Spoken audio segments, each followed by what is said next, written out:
sweet like a buttercup. You're a Barbie doll. Show them all what I'm made of. Strut down the hall. Won't stop till I get enough. All right, so welcome back, everybody, for another deep dive. And today we're going to be talking about something that I think a lot of people are going to find pretty interesting, especially football fans, Premier League fans in particular. Yeah. It is Valentine's Day 2025, believe it or not. And we had some pretty, I'd say, unexpected results in the Premier League. Definitely. Brighton just absolutely demolished Chelsea. And, we don't have the full match to watch, unfortunately. Yeah. We're working with some highlight clips and some other videos here from Scott Sports Football News. But Right. I think there's enough here that we can kind of piece together what happened. For sure. And figure out, what this means for both of these teams going forward. So you want to tell us what the final score was in this one? Yeah, so the final score ended up being 3-0 to Brighton. So Wow. Brighton really took it to Chelsea. Yeah. So not even close. Not even close. Chelsea was shut out completely.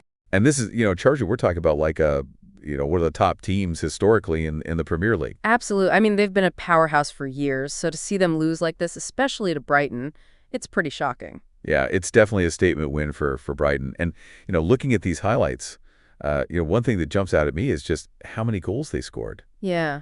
Just from the titles of these highlights, I'm seeing, Mitoma scored, Minte scored potentially another one, together with Welbeck providing an assist on one of them. Yeah, it seems like Brighton's attack was just clicking. They were moving the ball well, creating chances, and finishing them clinically. Yeah, and, those names keep popping up, too. You mentioned Mitoma and Minte. Yeah. Welbeck as well. It seems like those guys really... Yeah, they were the danger men for sure. ...spearheaded this victory. And we'll get into their performances, I think, in a little bit more detail. But I do want to touch on some of the expert commentary that we have here, because there are some pretty interesting tidbits, let's say. Yeah, well, Gary Neville and Jamie Carragher were doing the commentary for this match, and they had a lot to say. Oh, boy. Especially about Chelsea's defending. Like what? Well, they weren't pulling any punches. They were basically saying that Chelsea's defense was all over the place, disorganized, not communicating well, and just not able to handle Brighton's attack. Oh, so they were really laying into them. Oh, yeah, they were letting them have it. Wow. And then there's this other clip here that mentions Mitoma scoring a Messi-like goal, which... I saw that. That just seems like a bit much, don't you think? Yeah, I mean, it's Carragher, so, he's prone to a little bit of hyperbole. Right. But, the highlights do show Mitoma weaving through the defense with some pretty impressive dribbling skills. Really? He was definitely causing problems for Chelsea all match. Interesting. Okay, so it sounds like Brighton, their attack was on fire. Chelsea's defense was having a nightmare. But, every match has two sides to it. Right. And, speaking of, two sides of the coin, we've got some post-match comments here from the managers. We do. I believe it's Roberto De Zerbi for Brighton, and then potentially Enzo Maresca for Chelsea. That sounds right, yeah. It's hard to tell just from the video title, but... yeah, they don't always give us the full names. Yeah, but, I'm really curious to see what they had to say. De Zerbi coming off of a huge win like this, I'm sure he was pretty happy with his team's performance. Yeah, I'd imagine he'd be emphasizing things like tactical discipline, the team's ability to stick to the game plan, right?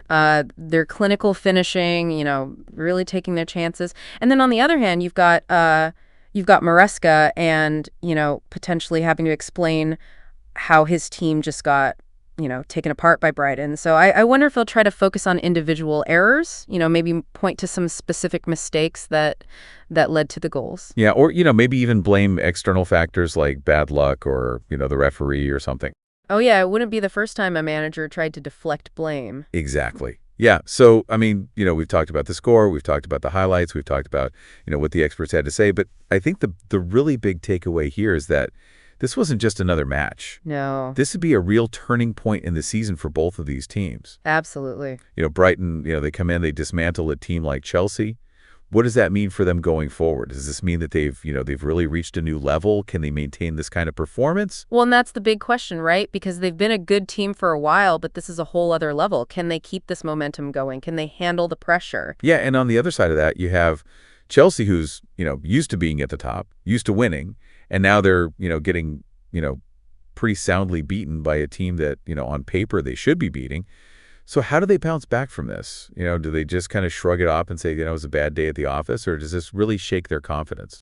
I think it has to shake their confidence to some extent. I mean, a loss like this is going to make them question some things. Yeah. They're going to have to look at their defense, figure out what went wrong, and make some adjustments. Absolutely. And, we've seen it before in the Premier League where,